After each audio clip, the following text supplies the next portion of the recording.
Imagina que mañana tienes que diseñar, legalizar o revisar una instalación de recarga para vehículo eléctrico, y no sabes exactamente qué exige la normativa ni dónde aplica.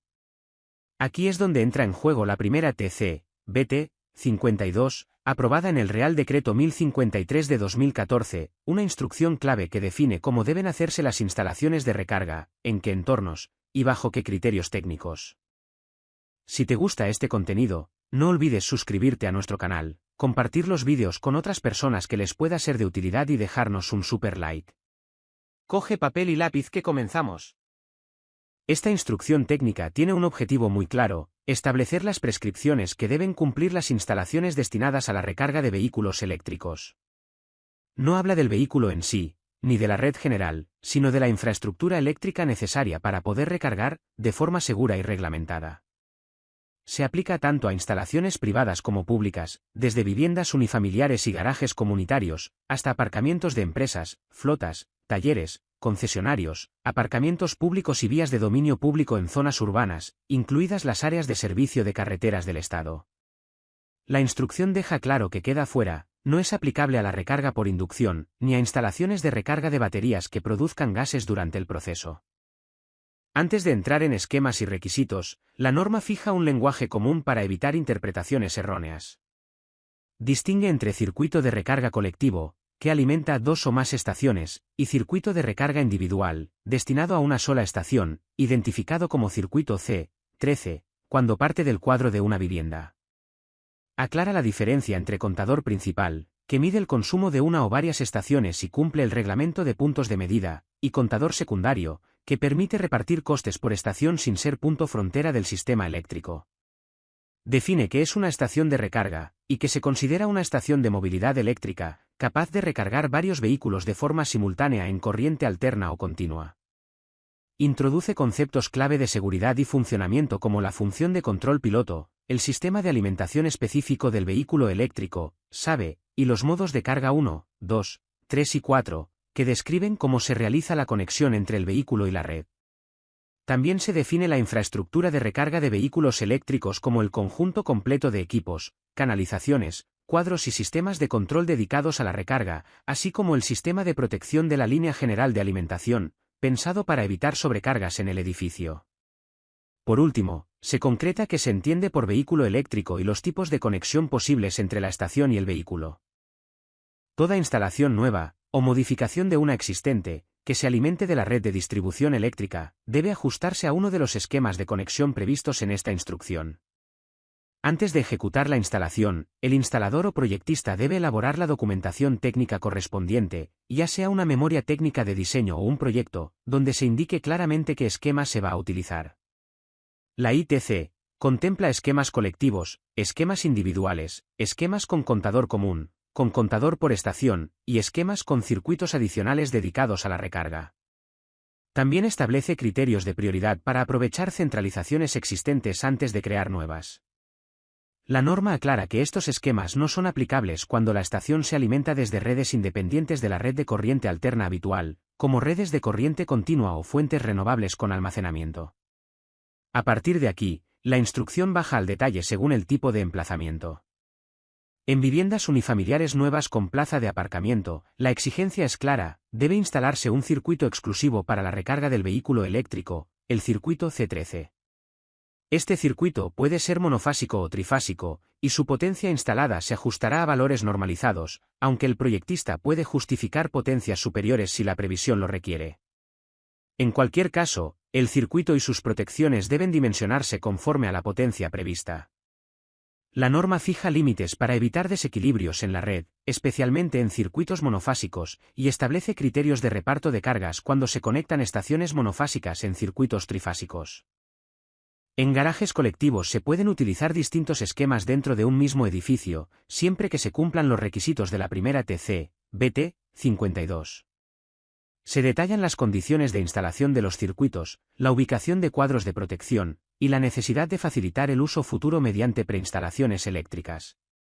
Estas preinstalaciones deben prever canalizaciones, dimensionamiento de centralizaciones y módulos de reserva, al menos para un porcentaje mínimo de plazas. Las instalaciones distintas de viviendas unifamiliares y garajes colectivos seguirán los esquemas definidos previamente, adaptándose al tipo de suministro y uso previsto. Las estaciones de recarga para autoservicio están pensadas para usuarios no familiarizados con los riesgos eléctricos, como las situadas en vía pública o aparcamientos públicos. En estos casos, la norma permite cualquier modo de carga. Las estaciones de recarga con asistencia son instalaciones utilizadas o supervisadas por personas adiestradas o cualificadas, como flotas, talleres o concesionarios. En estos casos se priorizan los modos de carga 3 y 4, aunque también se admiten los modos 1 y 2 para vehículos de baja potencia. Cuando la recarga se alimenta mediante un contador principal común, la norma introduce una herramienta clave, el Sistema de Protección de la Línea General de Alimentación, el SPL. La instalación del SPL es opcional. En edificios nuevos depende del promotor, y en edificios existentes, del titular del suministro o de la comunidad. Su presencia cambia por completo la previsión de cargas. Si se instala el SPL, la potencia destinada a la recarga del vehículo eléctrico no se considera simultánea al resto de la instalación, aplicando un factor de simultaneidad reducido. Si no se instala, la recarga se considera totalmente simultánea con el resto de cargas del edificio.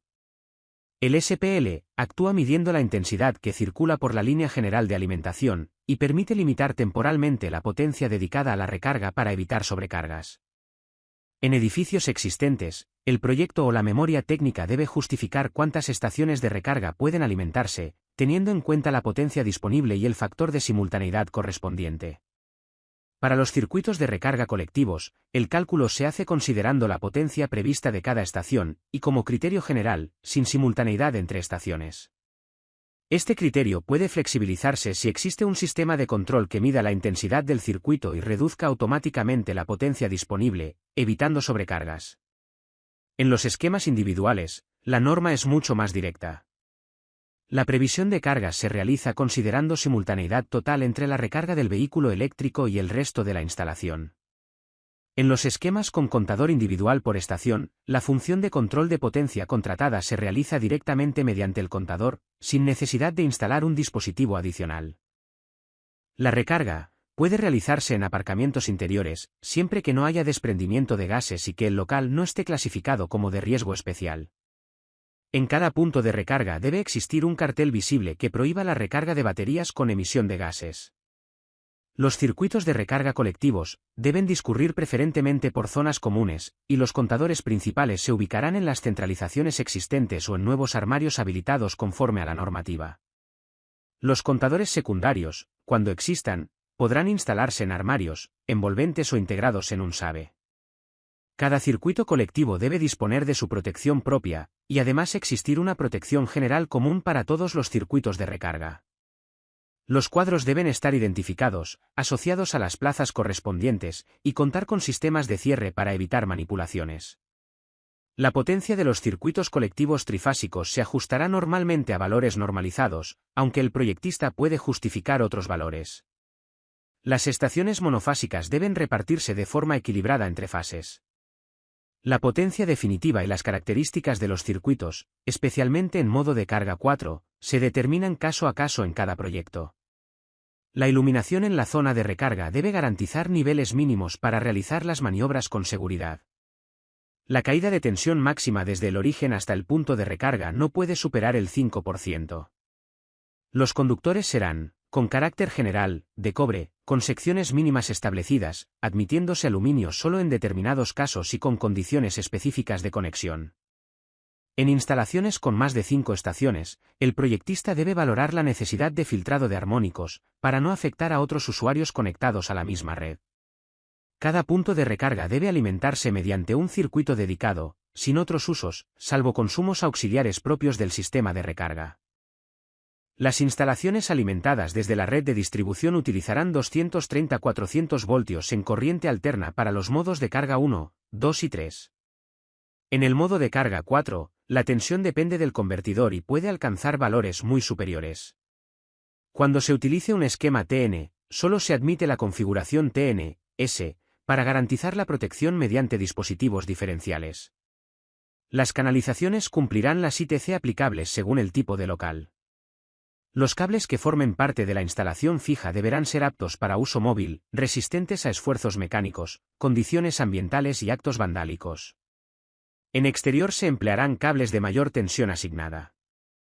El punto de conexión debe situarse junto a la plaza, en una envolvente fija y a alturas normalizadas. En plazas accesibles se exigen condiciones adicionales de contraste y ubicación. Para garantizar la interoperabilidad, los puntos de recarga en corriente alterna deben incorporar conectores tipo 2 a partir de determinadas potencias, y en corriente continua, conector combo 2. En los modos de carga 3 y 4, las bases y conectores deben estar integrados en un SABE o sistema equivalente. Los contadores secundarios deben medir energía activa y cumplir una clase de precisión mínima.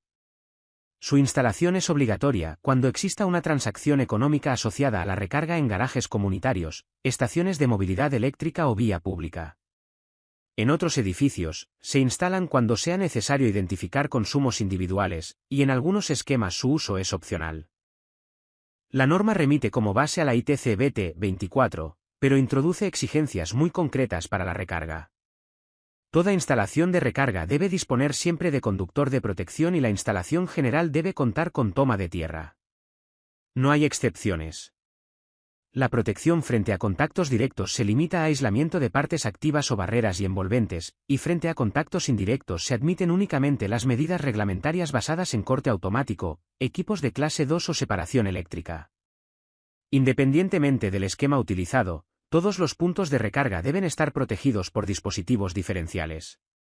Cada punto de conexión debe disponer de su protección diferencial individual, con una sensibilidad máxima de 30 mA, ya sea integrada en la instalación fija o dentro del SABE. Para garantizar la selectividad, el diferencial situado en el origen del circuito colectivo debe ser selectivo o temporizado respecto a los diferenciales aguas abajo. Los dispositivos diferenciales serán de clase A. En la vía pública, deben permitir el rearme automático, y en aparcamientos públicos o estaciones de movilidad eléctrica deben contar con aviso de desconexión o con rearme automático. Se deben tener en cuenta factores como la intemperie, la presencia de agua, la corrosión, la radiación solar, la competencia de los usuarios y, en todos los casos, el riesgo de daño mecánico. El proyectista debe analizar el entorno real de la instalación y, si es necesario, elevar las exigencias mínimas para garantizar la seguridad a lo largo del tiempo. En instalaciones exteriores, los equipos deben estar protegidos frente a la corrosión, siguiendo los criterios de la normativa aplicable. Los grados de protección pueden lograrse mediante envolventes múltiples, siempre que el fabricante indique claramente cómo se alcanza el grado IP/IK exigido. Cuando la estación se instala en el exterior, las canalizaciones deben garantizar un grado mínimo IP4X o IPXXD. Las estaciones de recarga y cuadros eléctricos deberán tener como mínimo IP4X en interior y IP5X en exterior, teniendo en cuenta que este grado no aplica durante el proceso de recarga. En instalaciones exteriores, las canalizaciones deben cumplir las exigencias de protección frente al agua, garantizando al menos IPX4. Las estaciones de recarga y cuadros asociados también deberán disponer, como mínimo, de IPX4, ya sea por la propia base o por el diseño de la estación. Cuando exista circulación de vehículos, los equipos deben protegerse frente a impactos de severidad elevada. Esto puede lograrse ubicando correctamente los equipos, añadiendo protecciones mecánicas, seleccionando materiales con grado de resistencia adecuado, o combinando todas estas medidas. Si la protección se basa en envolventes, deberán garantizar al menos IK08. En estaciones de recarga y cuadros ubicados en el exterior, el cuerpo del equipo deberá alcanzar IK10, excluyendo elementos sensibles como pantallas o teclados. Las canalizaciones situadas en zonas con riesgo de impacto deberán tener resistencia suficiente, o bien complementarse con protecciones mecánicas adicionales, como cables armados. Todos los circuitos de recarga deben estar protegidos contra sobrecargas y cortocircuitos, mediante dispositivos de corte omnipolar, con curva C, correctamente dimensionados.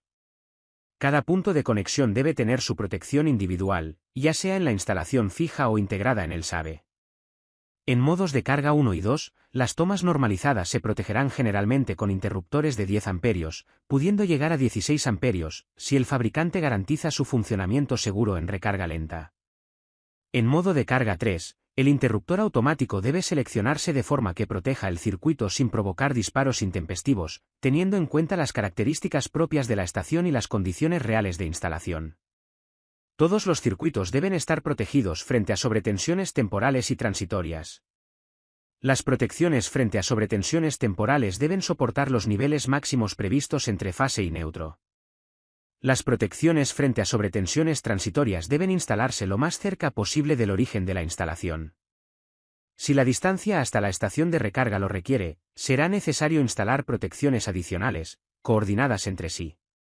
Para mantener la continuidad del servicio, cuando el protector no tenga protección propia, se instalará el dispositivo recomendado por el fabricante para evitar la desconexión general de la instalación. La red de tierra debe diseñarse de forma que, en cualquier momento de la vida útil de la instalación, no se superen tensiones de contacto de 24 voltios en partes metálicas accesibles. Cada poste de recarga debe disponer de un borne de puesta a tierra, conectado a la red general. Los conductores de tierra podrán ser desnudos o aislados, siempre de cobre, con secciones mínimas definidas, y todas las conexiones deberán garantizar un contacto permanente, seguro y protegido frente a la corrosión.